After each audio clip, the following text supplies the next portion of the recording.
Hi everyone, welcome to our channel Narendra talks. Friends, Andhra Pradesh DSC school assistant biological సైన్సెస్కి సంబంధించిన సిలబస్లో భాగంగా ఇంటర్మీడియట్ మొదటి సంవత్సరం మరియు రెండవ సంవత్సరానికి సంబంధించిన జువాలజీ జంతు శాస్త్రానికి సంబంధించిన chapter wise unit wise bit bank వీడియోలు, government textbook Telugu medium text book bit bank వీడియోలు మన ఛానల్లో తెలుసుకున్నాం. ఈ వీడియోస్ లింక్స్ అన్నీ కూడా డిస్క్రిప్షన్లో ఉన్నాయి, చూడండి. అలాగే ఇంటర్మీడియట్ మొదటి సంవత్సరం వృక్షశాస్త్రానికి సంబంధించిన చాప్టర్ వైజ్ బిడ్ బ్యాంక్ వీడియోలు మన ఛానల్లో అందుబాటులో ఉన్నాయి. ఈ వీడియోస్ లింక్స్ కూడా డిస్క్రిప్షన్లో ఉన్నాయి, చూడండి. అలాగే ఇంటర్మీడియట్ సెకండ్ ఇయర్ వృక్షశాస్త్రం బోటనీకి సంబంధించిన చాప్టర్ వైజ్ బిడ్ బ్యాంక్ వీడియోలు ఒక్కొక్కటిగా తెలుసుకుంటున్నాం. ఇందులో భాగంగా చాప్టర్ 8లో వైరస్లకు సంబంధించిన పార్ట్ 1 వీడియో ఆల్రెడీ మన ఛానల్లో తెలుసుకున్నాం. ఇవాళ ఈ పార్ట్ 1 వీడియోకు కంటిన్యూషన్గా పార్ట్ 2 వైరస్లకు సంబంధించిన government textbook Telugu medium text book bit bank video ఇప్పుడు తెలుసుకుందాం. మన ఛానల్లో టెట్ డిఎస్సి సబ్జెక్ట్ కంటెంట్ పేరుతో ప్లేలిస్ట్ ఉందండి. ఇందులో 3rd to 10th క్లాస్ 3వ తరగతి నుంచి 10వ తరగతి దాకా complete biological sciences, social sciences, physical సైన్సెస్కి సంబంధించిన government Telugu medium text book bit bank వీడియోలు, సబ్జెక్ట్ కంటెంట్ బిడ్ బ్యాంక్ వీడియోలు మన ఛానల్లో రూపొందించడం జరిగింది. ఈ వీడియోస్ అన్నీ కూడా మీకు కేవలం టెట్ డిఎస్సీలకే కాకుండా అన్ని రకాల పోటీ పరీక్షలకు ఉపయోగపడే విధంగా రూపొందించడం జరిగింది. ఈ వీడియోస్ లింక్స్ అన్నీ కూడా డిస్క్రిప్షన్లో ఉన్నాయి, ఒక్కసారి చూడండి. అలాగే అన్ని రకాల పోటీ పరీక్షలు, ఆల్ కాంపిటేటివ్ ఎగ్జామ్స్కి ఉపయోగపడే విధంగా జనరల్ నాలెడ్జ్ అనే పేరుతో ప్లేలిస్ట్ ఉందండి. ఇందులో general knowledge GK practice bits videos అందుబాటులో ఉన్నాయి. ఈ వీడియోస్ లింక్స్ కూడా డిస్క్రిప్షన్లో ఉన్నాయి, ఒక్కసారి చూడండి. ఓకే, ఫస్ట్ టైం మన ఛానల్ చూస్తూ ఉన్నట్లయితే సబ్స్క్రైబ్ చేయండి, బెల్ ఐకాన్ ఆల్ మీద ట్యాప్ చేయండి. సబ్స్క్రైబ్ చేయడం వలన ఛానల్లో ఉన్న వివిధ రకాల కంటెంట్ వీడియోలన్నీ కూడా మీరు మిస్ కాకుండా చూడాలి అనుకుంటే వెంటనే సబ్స్క్రైబ్ చేయండి. అలాగే బెల్ ఐకాన్ ఆల్ మీద ట్యాప్ చేయండి. అలాగే వీడియోను లైక్ చేయండి ఫ్రెండ్స్. లైక్ చేయడం వలన మరిన్ని కంటెంట్ వీడియోలను మీ ముందుకు తీసుకురావడానికి అవకాశం ఇచ్చిన వారు అవుతారు. కాబట్టి వీడియోని అయితే లైక్ చేయడం మర్చిపోదండి. అలాగే వీడియోను స్కిప్ చేయకుండా పూర్తిగా చూడండి, మీకు పూర్తి ఇన్ఫర్మేషన్ ఉంటుంది. ఇక విషయంలోకి వస్తే Andhra Pradesh DSC school assistant biological సైన్సెస్కి సంబంధించిన సిలబస్ తెలుసుకుంటున్నాం. ఇందులో భాగంగా ఇంటర్మీడియట్కి సంబంధించిన సిలబస్ సంబంధించి మొదటి సంవత్సరం వృక్షశాస్త్రానికి సంబంధించిన చాప్టర్ వైజ్ బిడ్ బ్యాంక్ వీడియోలు మన ఛానల్లో అందుబాటులో ఉన్నాయి. ఈ వీడియోస్ లింక్స్ అన్నీ కూడా డిస్క్రిప్షన్లో ఉన్నాయి, చూడండి. అలాగే ఇంటర్మీడియట్ సెకండ్ ఇయర్ వృక్షశాస్త్రానికి సంబంధించిన చాప్టర్ వైజ్ బిడ్ బ్యాంక్ వీడియోలు ఒక్కొక్కటిగా తెలుసుకుంటున్నాం. ఇందులో భాగంగా చాప్టర్ 8 వైరస్లకు సంబంధించిన పార్ట్ 1 వీడియో ఆల్రెడీ మన ఛానల్లో తెలుసుకున్నాం. ఇవాళ ఈ పార్ట్ 1 వీడియో కంటిన్యూషన్గా పార్ట్ 2 వైరస్లకు సంబంధించిన Telugu medium text book bit bank video ఇప్పుడు తెలుసుకుందాం. మొదటి ప్రశ్నను గమనిస్తూ ఉన్నాం. వైరస్లు లైటిక్ చక్రాన్ని చూపుతాయి, అయితే ఇది 5 దశలుగా జరుగుతుంది. అది ఏవి? వైరస్లు లైటిక్ చక్రాన్ని చూపుతాయి, అయితే ఇది 5 దశలుగా జరుగుతుంది. అవి ఏవి? 1 అంటిపెట్టుకొనుట, 2 ప్రవేశం, 3 జీవ సంశ్లేషణ, 4 పరిపక్వత, 5 విడుదల, పైవన్నీ. ఆన్సర్ చేయడానికి ట్రై చేస్తూ ఉండండి ఫ్రెండ్స్ కామెంట్ సెక్షన్లో. ఆన్సర్ ఈజ్ ఆప్షన్ ఎఫ్, పైవన్నీ అండి, 5 దశలు. Most important, very very important. రెండవ ప్రశ్న గమనిస్తున్నాం. ఫాజ్లు తోక పోచలతో బ్యాక్టీరియల్ కణకవచం మీద సంపూరక గ్రహీత స్థానాల వద్ద ఉండడాన్ని ఏమంటారు? అంటిపెట్టుకునటనా, ప్రవేశమా, జీవ సంశ్లేషణ, పరిపక్వతన? ఫాజ్లు తోక పోచలతో బ్యాక్టీరియల్ కణకవచం మీద సంపూరక గ్రహీత స్థానాల వద్ద ఉండడాన్ని ఏమంటారు? ఆన్సర్ ఈజ్ ఆప్షన్ ఏ, అంటిపెట్టుకొనుట అంటారండి. మూడో ప్రశ్న చూస్తున్నాం. ఫాజ్ తోక తొడుగు సంకోచించడం వలన తోక కేంద్ర భాగం బ్యాక్టీరియంలో కణకవచం ద్వారా లోనికి చొచ్చుకుపోతుంది. దీనిని ఏమంటారు? అంటిపెట్టుకొనుటన, ప్రవేశమా, జీవ సంశ్లేషణ, పరిపక్వతన? ఆన్సర్ ఈజ్ ఆప్షన్ బి, ప్రవేశం అంటారు. నాలుగో ప్రశ్న చూస్తున్నాం. ఫాజ్ డిఎన్ఏ అతిదేయి కణంలోని కణ ద్రవ్యంలోకి చేరిన తరువాత అతిదేయి కణ యాంత్రికాన్ని ఉపయోగించుకొని అనేక ఫాజ్ డిఎన్ఏ నకళ్ళు, క్యాప్సిడ్ ప్రోటీన్లు, ఎన్ఎంలు సంశ్లేషణ చెందడాన్ని ఏమంటారు? అంటిపెట్టుకొనుటన, ప్రవేశమా, జీవ సంశ్లేషణ, పరిపక్వతన? ఆన్సర్ ఈజ్ ఆప్షన్ సి, జీవ సంశ్లేషణ. ఐదవ ప్రశ్న గమనిస్తున్నాం.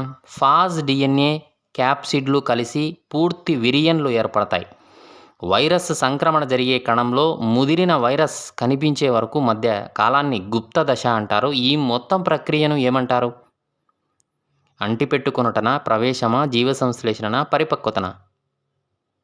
ప్రశ్న మరొకసారి అర్థం చేసుకోవాలి. ఫాజ్ డిఎన్ఏ క్యాప్సిడ్లు కలిసి పూర్తి వైరస్ విరియన్లు ఏర్పడతాయి. ఈ వైరస్ సంక్రమణ జరిగే కణంలో ముదిరిన వైరస్ కనిపించే వరకు మధ్యకాలాన్ని గుప్త దశ అంటారు. ఈ మొత్తం ప్రక్రియను ఏమంటారు? ఆన్సర్ ఈజ్ ఆప్షన్ డి, పరిపక్వత అంటారు. 6వ ప్రశ్న చూస్తున్నాం. అతిదేయి కణ ప్లాస్మా త్వచం ఆ కణంలోని సంశ్లేషణ చెందే లైసోజోమ్ అనే ఒక ఎంజైమ్చే కరిగించబడి బ్యాక్టీరియల్ కణకవచం పగిలిపోయి కొత్తగా ఉత్పత్తి అయిన విరియన్లు విడుదలవటాన్ని ఏమంటారు? ఆన్సర్ ఈజ్ ఆప్షన్ సి, విడుదల అంటారండి. 7వ ప్రశ్న చూస్తే ఏ శాస్త్రవేత్త పొగాకు మొజాయిక్ వ్యాధి ఏదో ఒక కారకం వ్యాధికి కారణమవుతూ ఉందని అభిప్రాయపడ్డాడు? డిమిత్రీ ఐవనోవ్స్కీ, మార్టినస్ బైజరింగ్, డబ్ల్యూఎం స్టాన్లీ, ఎవరూ కాదు. ఏ శాస్త్రవేత్త పొగాకు మొజాయిక్ వ్యాధి ఏదో ఒక కారకం వ్యాధికి కారణమవుతూ ఉంది అని చెప్పి ఆయన అభిప్రాయపడ్డాడు? Answer is option A, Dmitri Ivanovsky. 8వ ప్రశ్న చూస్తే కింది వారిలో మొట్టమొదటి రష్యన్ పెథాలజిస్ట్ అయినటువంటి ఏ శాస్త్రవేత్త పొగాకు మొజాయిక్ వ్యాధి గురించి అధ్యయనం చేశాడు? Answer is option A, Dmitri Ivanovsky. 9వ ప్రశ్న చూస్తే డిమిత్రీ ఐవనోవ్స్కీ ప్రయోగాలను పునః ప్రయోగించి వ్యాధిని కలిగించే కారకాన్ని సజీవ సాంక్రమిక ద్రవం అని పేర్కొన్న శాస్త్రవేత్త ఎవరు? డిమిత్రీ ఐవనోవ్స్కీ ప్రయోగాలను పునః పరిశీలించి వ్యాధిని కలిగించే కారకాన్ని సజీవ సాంక్రమిక ద్రవం అని పేర్కొన్న శాస్త్రవేత్త? Answer is option B, Martinus Beijerinck. 10వ ప్రశ్న చూస్తున్నాం. పొగాకు మొజాయిక్ వ్యాధిని కలిగించే సజీవ సాంక్రమిక ద్రవాన్ని శుద్ధి చేసి పొగాకులో మొజాయిక్ తెగులును కలిగించే వైరస్ను స్ఫటికీకరించవచ్చని ప్రకటించి దానికి టీఎంవి అని చెప్పి పేరు పెట్టిన శాస్త్రవేత్త? Answer is option C, WM Stanley. గుర్తుపెట్టుకోవాలి, very very important. TMV, tobacco mosaic virus అని పేరు పెట్టిన శాస్త్రవేత్త డబ్ల్యూఎం స్టాన్లీ. 11వ ప్రశ్న చూస్తే టీఎంవి, టొబాకో మొజాయిక్ వైరస్లో జన్యు పదార్థం ఆర్ఎన్ఏ అని చెప్పి నిర్ధారణ చేసిన శాస్త్రవేత్త ఎవరు కింది వారిలో? టీఎంవిలో జన్యు పదార్థంగా ఆర్ఎన్ఏ ఉంటుందని నిర్ధారణ చేసిన శాస్త్రవేత్త? Answer is option D, Fraenkel Conrat. 12వ ప్రశ్న చూస్తే డబ్ల్యూఎం స్టాన్లీ ఏ సంవత్సరంలో పొగాకు మొజాయిక్ తెగులును టీఎంవి అని పేరు పెట్టాడు? 1930, 35, 40, ఏదీ కాదు. ఆన్సర్ ఈజ్ ఆప్షన్ బి, 1935లో. 13వ ప్రశ్న చూస్తే ఫ్రెంకెల్ కమ్రాట్ ఏ సంవత్సరంలో టీఎంవిలో జన్యు పదార్థం ఆర్ఎన్ఏ ఉంటుందని నిర్ధారణ చేశాడు? 30, 35, 40, 56? ఆన్సర్ ఈజ్ ఆప్షన్ డి, 1956వ సంవత్సరంలో ఫ్రెంకెల్ కమ్రాట్ అనేటువంటి శాస్త్రవేత్త టీఎంవి వైరస్ జన్యు పదార్థం ఆర్ఎన్ఏ అని నిర్ధారణ చేశాడు. 14వ ప్రశ్న చూస్తూ ఉన్నాం. సర్పిల వైరస్లు పొడవుగా దండాల వలె ఉంటాయి, వీటికి ఉదాహరణలు తెలపండి? Rabies virus, TMV. Option C, A comma B. Option D ఏది కాదు. Answer is option C, A comma B. 15వ ప్రశ్న చూస్తున్నాం. బహుభుజాకృతి వైరస్లు బహుతలాల్లో ఉంటాయి, వీటికి ఉదాహరణ తెలపండి? బహుభుజాకృతి వైరస్లు బహుతలాల్లో ఉంటాయి, ఉదాహరణలు? Option A, herpes simplex, polio virus. Option C, A comma B. Option D ఏది కాదు. Answer is option C, A comma B. 16వ ప్రశ్న చూస్తున్నాం. ఆచ్ఛాదిత వైరస్సులు క్యాప్సిడ్ ఒక ఆచ్ఛాదనతో ఆవరించబడి ఉంటుంది, దీనికి ఉదాహరణ తెలపండి? ఇన్ఫ్లుయెంజా వైరసా, హెర్పిస్ సింప్లెక్సా, పోలియో వైరసా, ఏది కాదు. Answer is option A, influenza virus. 17వ ప్రశ్న చూస్తున్నాం. బ్యాక్టీరియాలను ఆశించే వైరస్లు సంక్లిష్ట నిర్మాణంలో ఉంటాయి, ఇవి బ్యాక్టీరియోఫాజులు. తల భాగంలో బహుభుజి సౌష్ఠవం, తోక భాగంలో సర్పిలాకార సౌష్ఠవాలను చూపుతూ ఉంటాయి. ఇటువంటి వైరస్లను ఏమంటారు? సంక్లిష్ట వైరస్లా, ఆచ్ఛాదిత వైరస్లా, సర్పిల వైరస్లా, ఏది కాదు. ఆన్సర్ ఈజ్ ఆప్షన్ ఏ, సంక్లిష్ట వైరస్లు అంటారు. 18వ ప్రశ్న చూస్తే ఫాజులు 2 ప్రత్యామ్నాయ యాంత్రికాల ద్వారా వృద్ధి చెందుతాయండి, అవి ఏవి? ఒకటి లైటిక్ చక్రం, 2 లైసోజెనిక్ చక్రం అని ఈ 2 ప్రత్యామ్నాయాలు యాంత్రికాల ద్వారా వృద్ధి చెందుతాయి. Answer is option C A, B. 19వ ప్రశ్న చూస్తే వైరస్‌లు అవి దాడి చేసే అతిదేయి కణాల జీవక్రియ యంత్రాంగాన్ని ఉపయోగించుకొని మాత్రమే వృద్ధి చెందుతాయి. కావున వైరస్ వృద్ధిని ఏమంటారు? ప్రత్యుత్పత్త్యా, ప్రతికృత్యా, జీవ ప్రక్రియనా? ఏదీ కాదు. ఆన్సర్ ఈజ్ ఆప్షన్ బి ప్రతికృతి అంటారు. గుర్తుపెట్టుకోవాలి. 20వ ప్రశ్న చూస్తున్నాం. వైరస్ వృద్ధి చక్రాల పటము గీచే భాగాలు గుర్తించండి. గమనించినట్లయితే చిత్రపటాన్ని మొదటగా ఫాజ్ DNA ప్రోటీన్ తొడుగుతో సంధానం చెంది వైరల్ రేణువు ఏర్పడుతుంది. తర్వాత బ్యాక్టీరియల్ కణం విచ్ఛిన్నం చెంది పూర్తి సంక్రమ ఫాజులను విడుదల చేస్తుంది. ఆ తర్వాత ఫాజ్ మరొక బ్యాక్టీరియల్ కణకవచంపై గ్రహీత స్థానాల వద్ద అంటిపెట్టుకుని దానిలోకి ప్రవేశించి DNAను చొప్పిస్తుంది. దాని తర్వాత ఇటుపక్క గమనించినట్లయితే ఫాజ్ DNA వైరల్ విడిభాగాలు ప్రోటీన్లు ఫాజ్ DNA నకళ్ళు ఉత్పత్తి చేసేందుకు కణయాంత్రికాన్ని ఆదేశించడం. ఇది లైటిక్ చక్రం.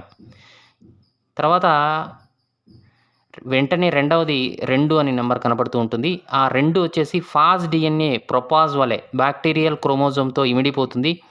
దాని తర్వాత ద్విధావిచ్ఛితికి ముందు ఫాజ్ బ్యాక్టీరియల్ DNAతో కలిసి ప్రతికృతి చెందుతుంది.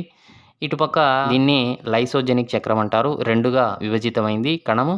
తర్వాత ద్విధావిచ్ఛితి ద్వారా పూర్తయిన తర్వాత ద్వారా ప్రతి కణం కూడా ఫాజ్ DNAను కలిగి ఉంటుంది. అంటే 2గా విడిపోతే ద్విధావిచ్ఛితి ద్వారా ఈ యొక్క ప్రతి కణము ఫాజ్ DNAను కలిగి ఉంటుంది. ఇది లైటిక్ చక్రము, లైసోజెనిక్ చక్రము.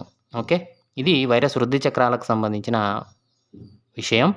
ఓకే ఫ్రెండ్స్, ఇది Andhra Pradesh DSE school assistant biological సైన్సెస్కి సంబంధించిన ఇంటర్మీడియట్ సెకండ్ ఇయర్ వృక్షశాస్త్రం బోటనీకి సంబంధించిన చాప్టర్ 8 వైరస్లకు సంబంధించిన part 2 Telugu medium text book bit bank video నచ్చిందా? నచ్చితే లైక్ చేయండి. మీ ఫ్రెండ్స్ ఫ్యామిలీ మెంబర్స్కి ఈ వీడియో యూజ్ అవుతుందని కూడా షేర్ చేయండి. ఛానల్ను సబ్స్క్రైబ్ చేసుకోవడం మర్చిపోద్దండి. వీడియోను లైక్ చేయడం అసలు మర్చిపోద్దండి.